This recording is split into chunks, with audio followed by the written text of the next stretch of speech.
known as the Titanomachy, would rage for 10 years with no clear victor. Realizing they needed an advantage, Zeus turned to the most unlikely of allies, the Hecatonchires and the Cyclopes. These were monstrous children of Gaia and Uranus, imprisoned in Tartarus by Cronus out of fear of their immense power. The Hecatonchires had 100 hands and unparalleled strength, while the Cyclopes were master craftsmen. Zeus descended into Tartarus, defeated its terrifying guardians, and freed these imprisoned beings.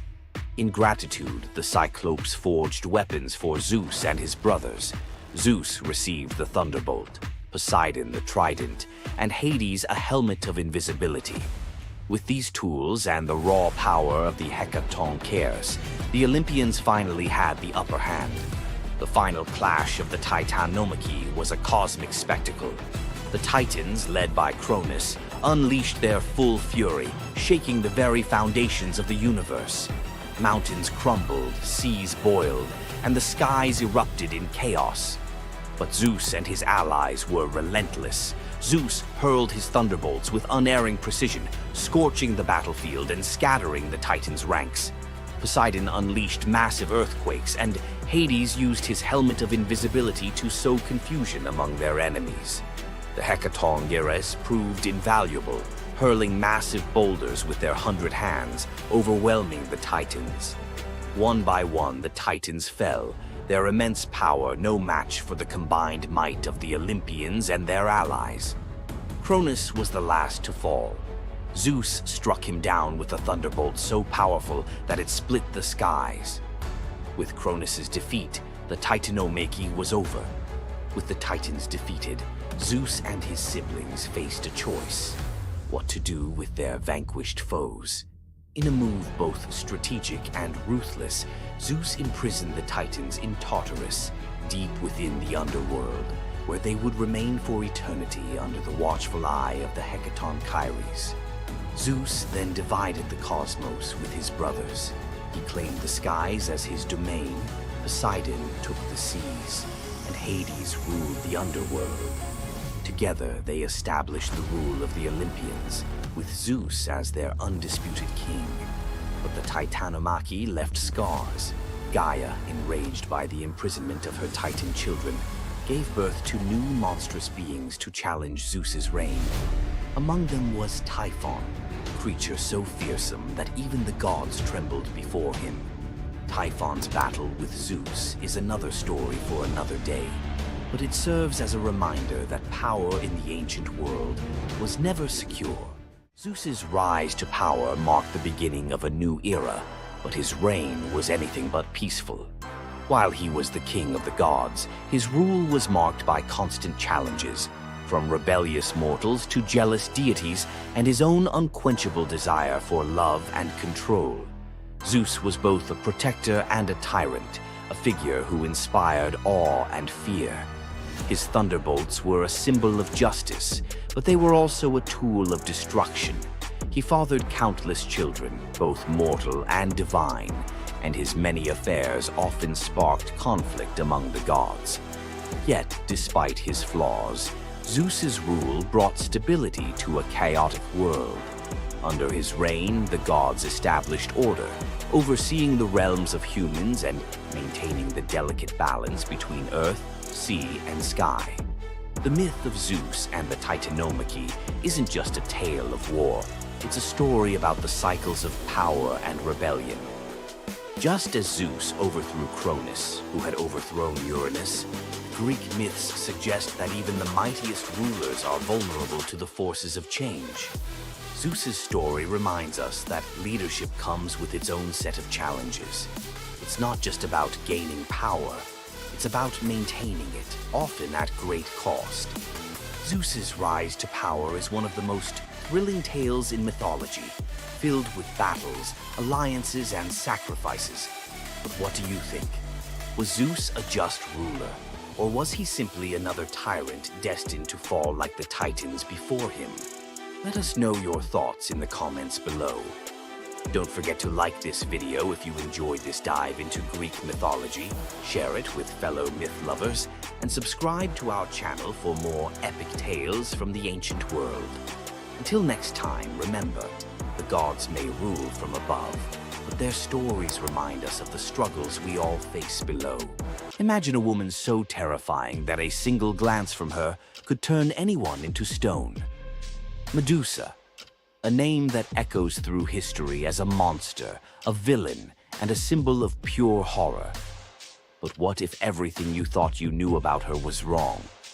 Medusa wasn't always a monster. Her story is one of betrayal, injustice, and a curse she never deserved. She wasn't born a villain. She was made into one by the gods themselves. But even as a victim, she found a way to turn her tragedy into power. Today, we'll unravel the myth of Medusa and discover the deeper truth behind her story. From her tragic origins to her transformation into a feared Gorgon, to her epic confrontation with Perseus. This is the tale of Medusa like you've never heard it before. Long before the snakes, before the curse, Medusa was a mortal woman of extraordinary beauty. She wasn't born a monster. She was born human, the daughter of the sea gods, Phorcys and Ceto, while her sisters, Stheno and Euryale, were immortal Gorgons. Medusa stood apart as the only mortal among them. But it wasn't her mortality that set her apart. It was her beauty. Medusa's golden hair, radiant complexion, and striking eyes captured the attention of everyone, even the gods. She served as a priestess in the temple of Athena, goddess of wisdom and war, vowing to remain pure and devoted to the goddess. This is where her life took a tragic turn. According to the myth, Poseidon, the god of the sea, became infatuated with Medusa. Overcome by desire, he pursued her relentlessly, and one fateful day he cornered her in Athena's temple. Medusa, defenseless, could not escape his wrath. But instead of protecting her, Athena turned her fury against Medusa. The goddess, enraged by the desecration of her temple, cursed Medusa for what had happened, punishing the victim instead of the perpetrator. Athena's curse transformed Medusa into a Gorgon, a being so hideous that no one could bear to look at her. Her golden hair turned into a nest of venomous snakes, and her eyes became so powerful that a single glance could turn living creatures to stone. This moment defined Medusa's new existence. Once revered for her beauty, she was now feared and hunted as a monster. But beneath the horror of her transformation lay a deeper question. Was Medusa truly cursed, or had she been given a weapon to defend herself in a world that had betrayed her? Medusa fled from civilization, retreating to a remote island where she lived in solitude. Here she came to terms with her new form and the terror it inspired. The snakes in her hair hissed constantly, and her reflection, once a source of pride, was now a weapon she couldn't dare to look at. But the world wouldn't let her rest. Tales of the monster of the island spread across Greece, and soon warriors came seeking glory by trying to slay her. None succeeded. Each challenger who entered her domain fell victim to her petrifying gaze, their bodies forever frozen in stone. Medusa's life became one of survival, fending off those who sought to destroy her while grappling with the isolation of her curse. She was trapped in a cycle of violence she didn't choose, but couldn't escape. As the years passed, Medusa's story became twisted. In the eyes of mortals, she was no longer the victim of a cruel curse, but a monster to be feared. The tragic young woman was lost to legend, replaced by the image of a terrifying villain. Enter Perseus, a young demigod with a destiny to fulfill. Tasked with bringing back Medusa's head as proof of his strength, Perseus embarked on a perilous journey to find her. But unlike the warriors before him, Perseus wasn't relying solely on his skill. He had the favor of the gods. Athena and Hermes provided Perseus with gifts to help him on his quest. Winged sandals to fly, a reflective shield to avoid Medusa's gaze, and a sword sharp enough to cut through anything. Most importantly, he was given a magical bag to safely carry her severed head. Perseus's journey to Medusa's lair was filled with danger, but none compared to the final challenge, facing the Gorgon herself. When Perseus arrived, Medusa was sleeping. For the first time in years, she looked peaceful, an almost human reminder of who she once was. But Perseus couldn't afford to hesitate. Using the reflective shield as a mirror, he avoided her petrifying gaze and struck with precision, severing her head in one swift motion. The blood that spilled from Medusa's neck gave birth to two incredible beings, Pegasus, the winged horse, and Chryser, a golden giant. Even in death, Medusa's body produced miracles, a testament to the power she had carried within her. Perseus carried Medusa's severed head back to Greece, where it became both a trophy and a weapon. Her gaze retained its power, turning enemies into stone, and Perseus used it to defeat his foes and protect his people. But Medusa's story didn't end with her death. Over time, her image transformed from that of a monster to a symbol of strength and defiance. Women, especially, began to reclaim her story, seeing her as a figure who resisted the gods and survived unimaginable betrayal. Today, Medusa is more than a mythological figure. She's an icon. Her face appears in art, literature, and even modern movements that challenge systems of power and oppression. But the question remains, was Medusa truly a monster, or was she a victim of a world that feared her power? Medusa's story is a reminder that myths are more than just tales of gods and heroes. They're reflections of human nature, of the injustices and triumphs we still see today. So, what do you think? Was Medusa a villain, or was she a misunderstood symbol of resilience? Leave your thoughts in the comments. Give this video a like if you found her story as fascinating as we did. And don't forget to subscribe to the channel for more deep dives into the myths and legends that continue to shape our world. Until next time, keep questioning, keep exploring, and keep looking beyond the surface. Welcome back, lore hunters. Tonight I'm unwrapping some myths that slip through the cracks of pop culture, tales so rich you could live in them for weeks.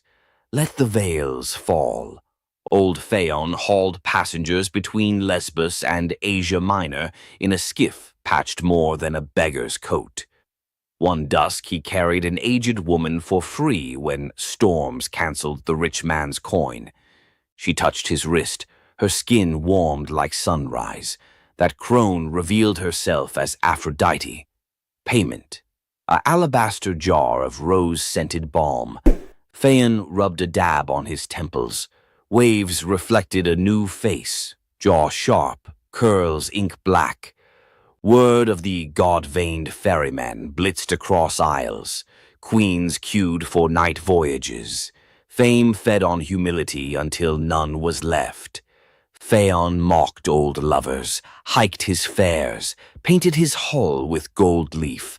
Aphrodite, hearing temple incense now dedicated to Phaon instead of herself, revisited, this time as a scarred sailor claiming poverty. Rebuked, she cursed the balm to invert. Every admiring gaze would now age him a year. By next moon, the once idol looked like driftwood. He vanished, some say into the strait's whirlpool, others into a hermit cave. Poets still swear his ghostly skiff appears on starless nights. If you board, you arrive at dawn a decade older, pockets full of rose petals that rot before noon. Queen Althea of Calydon screamed through her labor as the hearth fire hissed. From the embers a coal spat out, a single firebrand the length of a dagger. The fates appeared, scissors glinting. Lachesis measured the newborn's life against that coal. Clotho whispered, "When the wood is ash, the boy is dust." Althea snatched the brand, quenched it in a silver urn, and hid it under her bed. The baby, Meleager, grew into a spear god in the training yard. None but his mother guessed why storms seemed to pause for him. Years later, Artemis loosed a boar monstrous as a siege tower to punish King Oeneus for a skipped sacrifice. Hunters from every Greek polis gathered. Meleager led, eyes bright as forge fire. Among the heroes strode Atalanta, swift, lethal, and female, an affront to the older princes. In the thicket, Atalanta's arrow struck first blood. Meleager's spear finished the beast. He offered her the pelt. Male egos erupted. Two of Meleager's uncles drew blades. Meleager defended the huntress, slaying his own kin. Word sprinted ahead of him to the palace. Althea collapsed at news her brothers lay dead by her son's hand. Grief wrestled prophecy in her chest. Shaking, she fetched the firebrand, lit a torch, and held both over the brazier. Her love warred her rage for 9 heartbeats. On the 10th, she let the wood slip. Miles away, Meleager felt his marrow ignite. He dropped mid-stride, armor ringing like a funeral bell. At the palace hearth, the brand hissed its last and fell to gray powder. Althea watched the flakes swirl, then walked into the flames herself. In Calydon, they still say, whatever a mother births, her fire can reclaim. Young Cyparissus roamed Chios with a bronze shepherd's crook taller than himself. Apollo, idling in mortal disguise, gifted the boy a tame stag crowned with ivory antlers. It followed him like sunrise follows dawn. One blistering noon, flies tormented the stag. Cyparissus, meaning only mercy, aimed his javelin to shoe them. The tip glanced off a stone, pierced soft flank. The deer collapsed, breath misting blood. Cyparissus dropped beside it, sobs carving caverns in his throat. Apollo arrived to heal, lyre weeping gold notes. But the boy refused salvation for himself. He begged, "Give me a grief that never dries, so I remember him forever." Clouds boiled violet, the ground drank color from his sandals upward. Where Cyparissus knelt now stands the first cypress, trunk straight as a spear of mourning, sap weeping resin tears. Greeks plant the tree in graveyards because its roots plunge only downward, never sideways, like a grief that refuses distraction. On summer nights, hunters claim the wind through cypress needles sounds like antlers brushing the sky. Athens hailed Cephalus and Procris as couple of the century. He an expert hunter, she a devotee of Artemis. As wedding gift, the goddess sent 2 marvels, Lalaps, a hound fated to catch any quarry, and a spear destined never to miss. One morning, Cephalus rested from the chase and sang to the breeze, calling it Nephele, sweet comfort. The dawn goddess Eos, eavesdropping, snatched him skyward, offering immortality. He pined for Procris. Eos scoffed, "She'll betray you." Suspicion slid under his skin like splintered arrow reeds. Cephalus returned in disguise, bribing servants to hint Procris had strayed. At twilight, she arrived in the woods, masked, to spy on him first. Hearing rustle, Cephalus loosed the divine spear toward the sound. It cannot miss. The mask tore away, Procris's eyes wide as shattering glass. She fell against his chest, whispering only, "The breeze, remember?" Cephalus buried her on Mount Hymettus, pinned the fatal spear beside the grave, and leashed Laiolaps there eternally. Some nights, hikers see a spectral dog chase a phantom hare in circles that never close, while a jealous wind mutters the name Nephele through the pines. Poor farmer Ligdus told his pregnant wife, if the child is female, exposure must follow. Dowries ruin paupers. Desperate Telethusa prayed to Isis. The goddess appeared, golden-winged. Bear the child, raise her as son. Baby Iphis arrived. They bound her chest, taught her spearcraft, named her heir. At 13, Iphis was betrothed to radiant Ianthe, who adored her future husband. Iphis loved her too, but carried a secret that tore her apart. Nights she begged Isis, Either unmake love or unmake lie. Eve of the wedding, Iphis roamed the temple till exhaustion. At midnight, statue eyes flashed, muscle quaked under skin, voice dropped like falling figs. When dawn trumpets blew, Iphis emerged, broad-shouldered, jaw square, still wearing mother's hopes, but now truth-shaped. Ceremony erupted in double amazement. A father spared from murder, a bride gaining the groom her heart already knew, a city given a living parable that gods can edit flesh the way poets edit verse. On anniversaries, Crete's couples exchange braided veils, symbol that love may bend rules when petitioned with courage. Satyr-blooded Ampelus dazzled Dionysus, youth swagger, curls like grape tendrils. He rode a bull through vineyards, boasting he was braver than the god. Dionysus, half teasing, half testing, sent a gadfly. The bull bucked. Ampelus flew, spine meeting earth with a wet crack. Thunderclouds curdled purple. Grief-stricken, the god plucked the corpse's heartbeat, planted it. From ribs sprouted twisting vines, from fingers curling shoots. First grapes. He fermented their juice with tears, naming the wine Ampelosios, the taste of regret. Every toast pours a little myth, sweetness chased by sting. Drink deep and you repeat the boy's brag, but this time, hopefully, know when to dismount. On the gray docks of Anthedon, a lone fisherman named Glaucus noticed something odd. Every fish he caught leapt back into the sea after flopping across a patch of wild green herbs. His curiosity, half hunger, half science, won. He tasted one leaf. A heartbeat later, his pulse throttled like a war drum. Gills tore open on his neck. Terrified, he dove overboard and discovered he could breathe brine like air. In the midnight blue below, sea deities gathered, nereids swirling like living lace, old Phorcys with crab-shell crown. They greeted the newcomer, then forced a cup of ichor on him. Drink, forget the shore. Visions blitzed his skull, shipwrecks yet to come, lovers yet to drown. Prophecy is a toxin that never metabolizes. Glaucus tried to surface, to hug his aging mother, but every wave slapped him back. Barnacles crusted over his old rowing calluses. He practiced his new craft instead, whispering tides to sailors, trading secrets for offerings of bronze and bread that sank unreachable.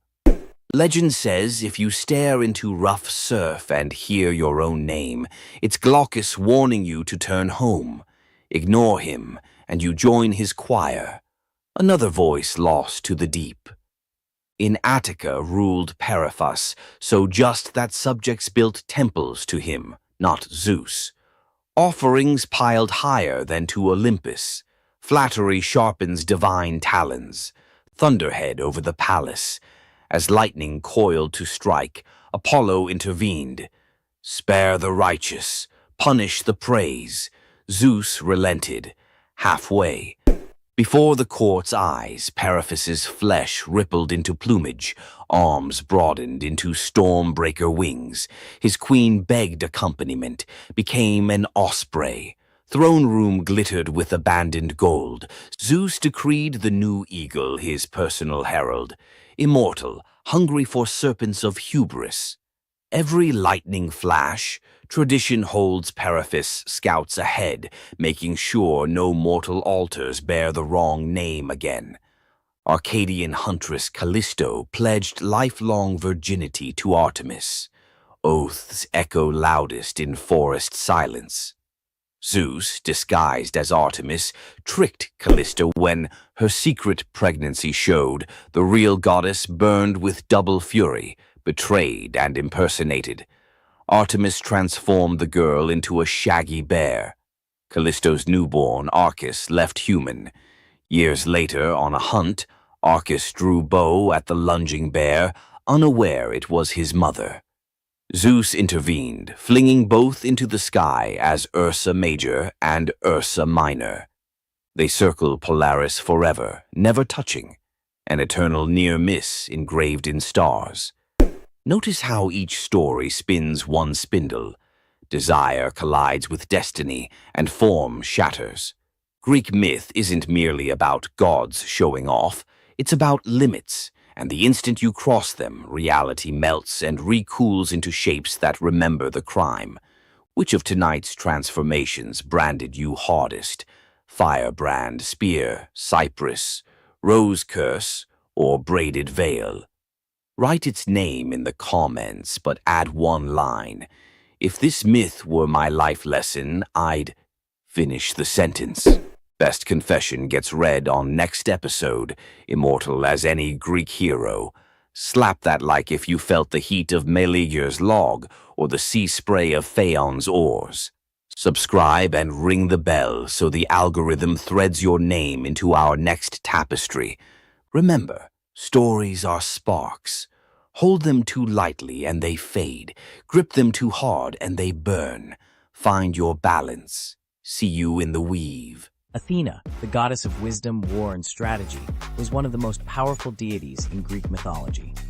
Feared by enemies, honored by heroes, and even challenging Zeus himself, Athena's legacy shaped legends, wars, and the very foundations of civilization. But was she truly a goddess of justice, or was there a darker side to her wisdom? Let's dive into the real story of Athena. Athena wasn't born like other gods. She burst fully grown from Zeus's head, armed with a spear and shield, a goddess of war and wisdom from the very start. But her story is more than just divine power. It's one of strategy, conflict, and influence that shaped the Greek world. The protector of heroes, Athena wasn't just a warrior. She was a tactician, a guide, and the ultimate ally to heroes. She helped Odysseus outwit the gods, gave Perseus the shield to defeat Medusa, and was the unseen force behind many Greek victories. The battle for Athens, Athena and Poseidon competed for control of the greatest city in Greece. Poseidon offered a mighty ocean, but Athena gave the olive tree, a symbol of wisdom and prosperity. The people chose her gift, and Athens was named in her honor. The merciless judge? Athena may have been wise, but was she just? When Medusa was assaulted in her temple, Athena didn't punish Poseidon, she punished Medusa, turning her into a monster. Later, she created the first court of law, showing her power wasn't just in battle, it was in justice, law, and politics. Wisdom and war, always balanced. Unlike Ares, the god of chaos and bloodshed, Athena's warfare was tactical, calculated, and precise. She was the goddess of the battlefield, but also the goddess of philosophy, craftsmanship, and knowledge, a balance between violence and intelligence. Her lasting legacy, Athena's symbols, the owl, the shield, and the olive tree, still represent wisdom, strategy, and peace today. The Parthenon, her great temple, still stands, and her influence can be seen in modern philosophy, war strategy, and even democracy itself. Athena wasn't just a goddess of wisdom. She was a warrior, a ruler, and a force that shaped civilizations. But was she truly wise, or just the ultimate strategist who always got her way? Want more deep dives into legendary gods and goddesses? Subscribe now and uncover the myths and realities of ancient deities. What would you do if you gave up everything for love, only to be betrayed by the one you trusted most? In the Greek myth of Medea, love led to ultimate revenge, and the consequences were deadly. Let's dive into this tragic tale. Medea, a sorceress of immense power, fell in love with Jason, the leader of the Argonauts, when he came to her homeland seeking help. Medea, who was deeply in love with him, used her magic to aid him in his quest for the Golden Fleece. She betrayed her own family, murdered her brother, and helped Jason achieve his goal, all out of love for him. Once Jason had the fleece, Medea fled with him to Greece, where they started a life together. But as time went on, Jason's love for Medea faded. He decided to marry Glauce, the daughter of Creon, the king of Corinth, in an effort to secure a more powerful position. Medea, heartbroken and furious at the betrayal, decided to exact her revenge. She used her powers to craft a poison so deadly that it would burn Gloss alive when she put on a beautiful dress that Medea had sent her as a gift. But Medea didn't stop there. In her grief and rage, she murdered her own children, Jason's children, to ensure he would suffer the most for his betrayal.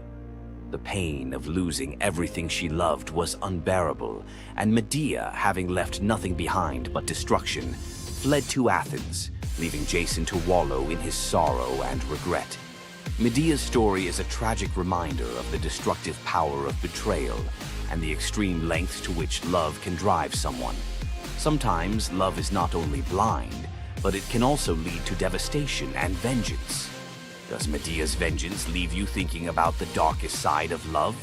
Subscribe for more ancient Greek myths filled with twists, power, and passion. Loki's punishment was brutal. Bound deep within a cavern, his body lashed to 3 jagged rocks with the entrails of his own son. Above him, a serpent hung poised, venom dripping relentlessly onto his exposed skin.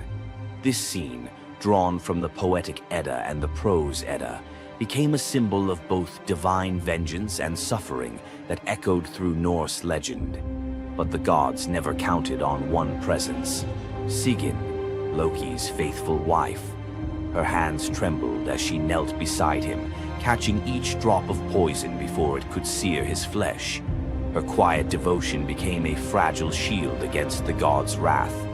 Why did she choose loyalty over escape? The answer reveals a truth about love that endures even when the world itself seems lost to darkness. Yet before the cavern, before the venom and the silence, there was a betrayal that shook the heart of Asgard. Baldur was the light of Asgard, cherished by gods and mortals alike.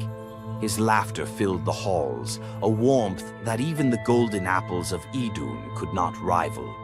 When ominous dreams began to trouble him, his mother Frigg, desperate to protect her son, secured oaths from every creature and object in existence never to harm him. All, that is, except the mistletoe, too slight, too innocent to warrant suspicion. Loki saw opportunity in what others dismissed. He fashioned a dart from that fragile branch and sought out Hoder, Baldur's blind brother. "Here," Loki murmured, placing the weapon in Hoder's uncertain grasp, "let me guide your hand." The dart struck its mark. In an instant, Baldur's light was snuffed out, his presence gone from the world. The gods stood in stunned silence, their joy shattered. Loki lingered in the shadows, the faintest smile on his lips, before slipping away unseen. The prose Edda tells us the pyre burned for 9 nights. Baldur's wife, Nanna, overcome with grief, cast herself onto the flames, her spirit entwined with his.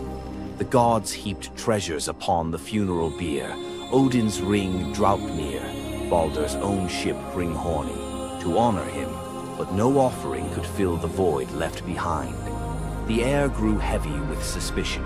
As the smoke twisted skyward, word spread of an old woman whispering to Hoder in the moments before the fatal blow. When Thor forced the truth from a trembling servant, silence fell like a shroud. Loki's name was not spoken, but its weight pressed upon every heart. The gods had tolerated his mischief, his clever lies, even the theft of Sif's hair. But this was different. The poetic Edda names him plainly: Loki, the guileful who brought it about, from which all misfortune came. Odin convened the gods to pass judgment. No mead flowed, no boasts rang out.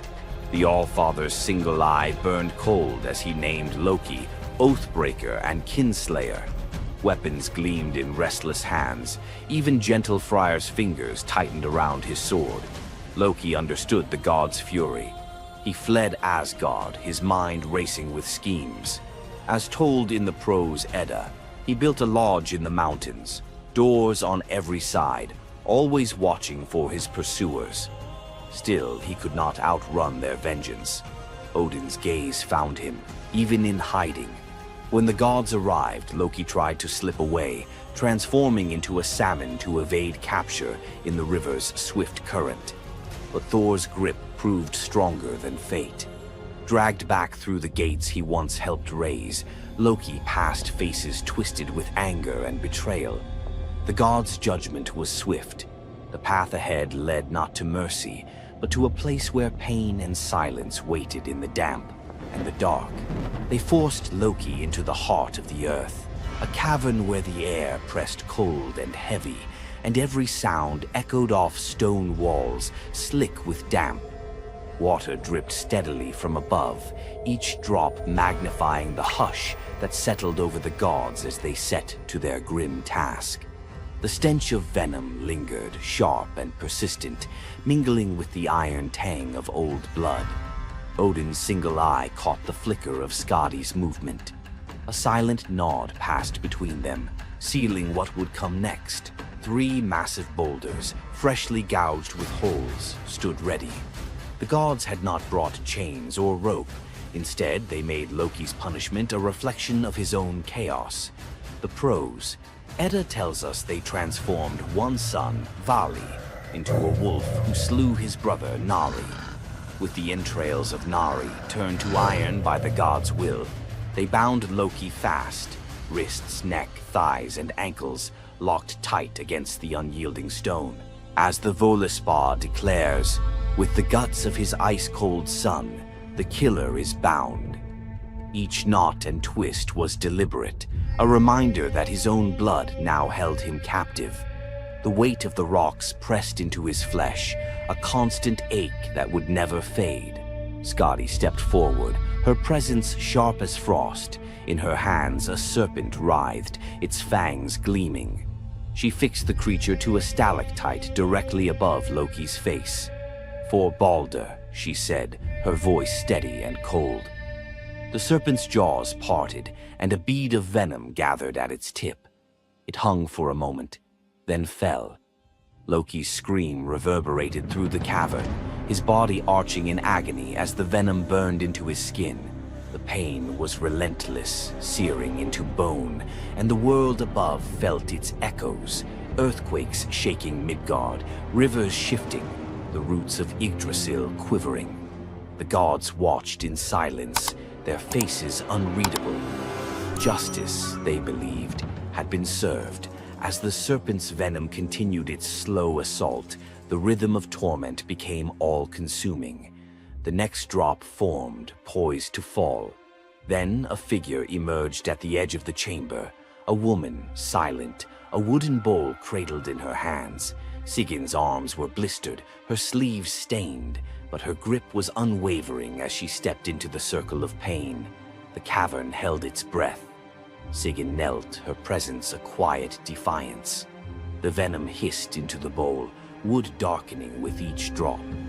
The gods turned away, their judgment complete, but the story within the cavern was only beginning. The bowl rested in Sigyn's hands, its wooden sides polished by hours of silent endurance. She knelt on the cold stone, skirts bunched beneath her, and waited for the serpent's venom to fall. The first drop struck with a hiss, a thin wisp of smoke curling up as Loki's breath caught in his throat. She kept her gaze fixed on the bowl, her resolve anchored by the rhythm of her task. Time unraveled in the cavern, marked only by the relentless cadence of the venom. Drip, catch. The liquid sizzled as it struck the wood, the heat seeping through Sigyn's calloused palms. Each shift of her grip was subtle, a quiet adjustment to keep the bowl steady as her arms ached. Above, the serpent's shadow twisted over the stone, its coils unmoving, its venom gathering in slow, deliberate drops. Loki whimpered, bracing for pain that had become his constant companion. The sound of his dread was sharper than his cries. The air hung heavy with the stench of scorched flesh and the metallic sting of poison. The darkness pressed in, broken only by the faint glimmer of Sigyn's tears as they mixed with venom in the bowl, each drop a testament to her resolve. The silence between drops was punctuated by Loki's ragged breaths and the distant echo of water dripping from the cavern walls. Sigin's world narrowed to the weight in her arms and the threat above. The bowl filled, the venom rising perilously close to the rim. Sigin's muscles trembled, but she did not let her grip falter. When at last the bowl brimmed, she had no choice but to turn away. In that brief moment, as she emptied the venom onto the rocks, Loki's body convulsed, his scream raw and unrestrained. The poison ate into the stone, leaving blackened scars as Sigyn hurried to wipe the bowl clean and return to her vigil. For time beyond reckoning, Sigyn remained. The myth offers no window into her thoughts, only the image of her kneeling, unwavering as Loki's mind splintered under the weight of his agony. Was she remembering laughter in sunlit halls, or simply unable to imagine leaving him alone in the dark? The venom's rhythm never changed. The bowl would fill. Loki would suffer. Sigyn would endure. In the hush that followed each scream, a question lingered, one that neither gods nor mortals could answer. Love in the dark was never simple. While the gods turned away, Sigyn remained, her presence reshaping the meaning of Loki's punishment. His betrayals had echoed through Asgard, yet her loyalty was a force the gods never expected. The Eddas offer no window into Sigyn's thoughts, recording only her actions. Blistered hands, a steady bowl, venom caught before it could sear flesh. This silence leaves space for us to wonder. Was it love that held her there, or a deeper sense of duty, something older and more enduring than the gods' own laws? Loki, once the master of deception, now depended on the mercy of the one he had so often left in the shadows. When the bowl overflowed and Sigyn turned away, each drip crept like fire through him, twisting his features in agony. His eyes, when they met hers, flickered with both gratitude and resentment. He needed her, but the venom's torment mingled need with bitterness. Still, Sigyn returned every time, catching the next drop before it could fall. The myths do not say what passed between them in those moments, only that she stayed, her resolve unbroken. Scholars often call Sigyn the embodiment of loyalty, the ultimate symbol of spousal devotion. Yet, her sacrifice was more than an act of love. It was a quiet rebellion. By kneeling in the cavern, she defied the gods' vision of justice. Odin had crafted Loki's punishment to be absolute, to break him alone in the dark. Sigyn's refusal to abandon her husband became a shield, her presence a silent protest that denied the gods complete victory. The Eddas never assign her a motive, leaving modern readers to fill the silence with their own questions and interpretations. Was her endurance an act of compassion, or a challenge to the order imposed by the gods? Each drip marked the passage of time, each bowlful a measure of suffering and steadfastness. Loki's laughter, once quick and sharp, faded into broken gasps. His words, sometimes curses, sometimes pleas, found no purchase. Sigyn's hands grew raw and ruined, but she did not falter. The cycle of pain and mercy continued, unbroken. In the end, it was not just Loki who endured the gods' punishment. Sigyn's vigil transformed it, turning isolation into a shared ordeal. In the darkness, her silent defiance and unwavering love became part of the myth, a testament to the power of presence, even when the world has turned away. Sigyn's vigil stands as one of Norse myth's quiet marvels, a steady presence in the shadows, her strength measured not in battle, but in endurance beside the one the gods condemned. As Loki writhed beneath the venom's relentless burn, Sigyn's hands never wavered. The Eddas remember her not for words or deeds of glory, but for the silent rhythm of her care. Her story reminds us that sometimes love endures in darkness. Sigyn's vigil continues until the twilight of the gods, Ragnarok, whenever that may come. Would you have stayed? If Sigyn's silent strength moved you, let us know in the comments or share your favorite Norse hero below. Centaurs. Half man, half horse, heroes or savages? Think you know the full story? Wait until you uncover the darker side of these iconic creatures. Watch till the end to discover what ancient myths don't tell you about the Centaurs. In Greek mythology, Centaurs were seen as both wild and noble beings. They were often depicted as powerful warriors, famous for their strength and skill in battle. But what if the truth behind them was far more sinister than anyone imagined? While some centaurs, like Chiron, were revered for their wisdom and kindness, many others were violent, uncontrollable creatures. These savage centaurs were known for their drunken brawls and uncontrollable rage. The most infamous event? The Battle of the Lapiths and Centaurs, where they fought against the Lapiths during a wedding feast, leading to a massacre of both men and women. Their brutal behavior was more than just a mythological tale.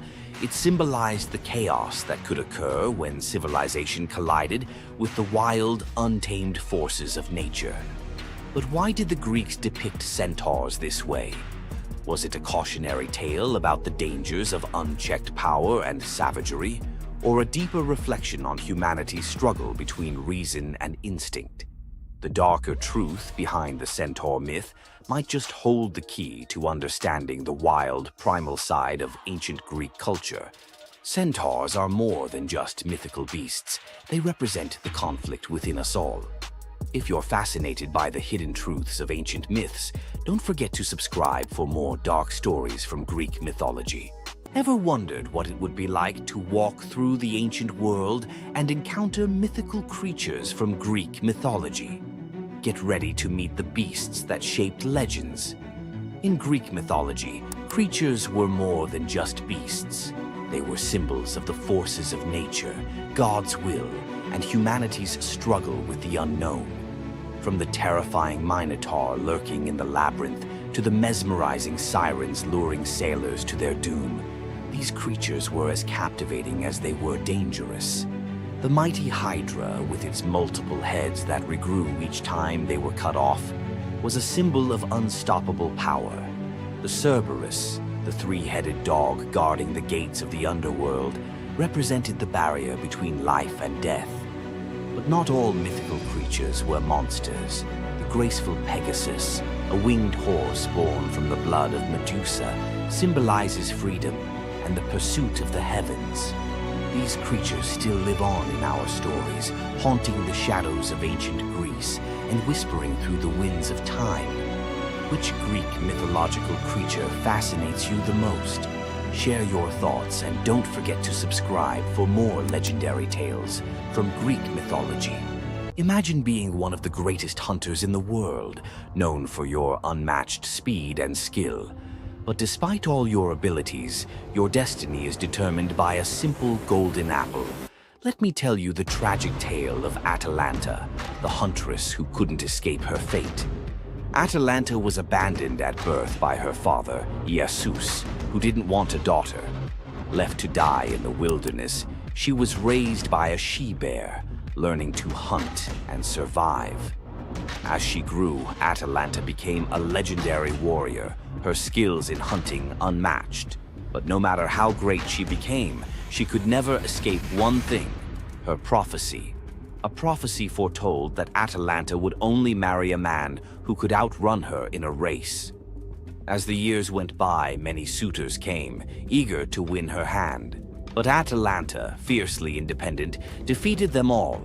Her speed was unbeatable, and no man could match her skill. Then came Medea, a brave hero who had heard of Atalanta's strength and beauty. Unlike the others, he didn't boast about his abilities. Instead, he came prepared with a plan. Medea, knowing Atalanta's curse, asked the goddess Aphrodite for help. She granted him 3 golden apples, which he used to distract Atalanta during their race. As Atalanta raced ahead, confident of her victory, Medea tossed the apples one by one in her path. The golden apples were so beautiful, they distracted Atalanta just enough to slow her down. In the end, Medea won the race, and Atalanta was forced to marry him, despite her reluctance to give up her independence.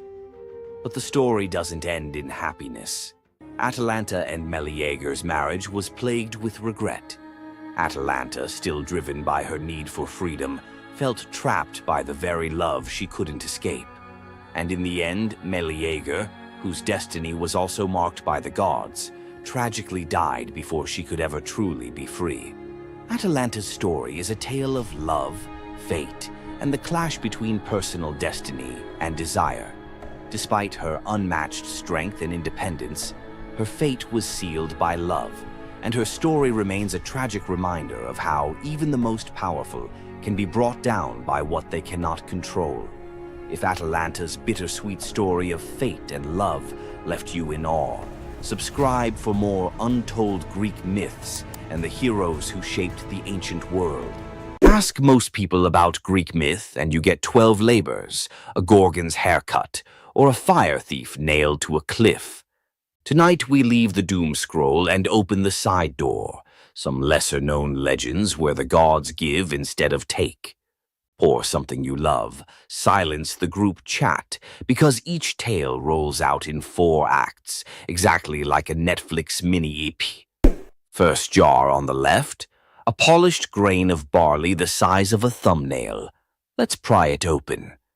Eleusis, dusk. Fields are dust.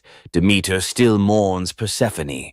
Villagers starve, except Triptolemus, teen son of King Celeus, who offers the goddess barley porridge cooked from his final handful of grain.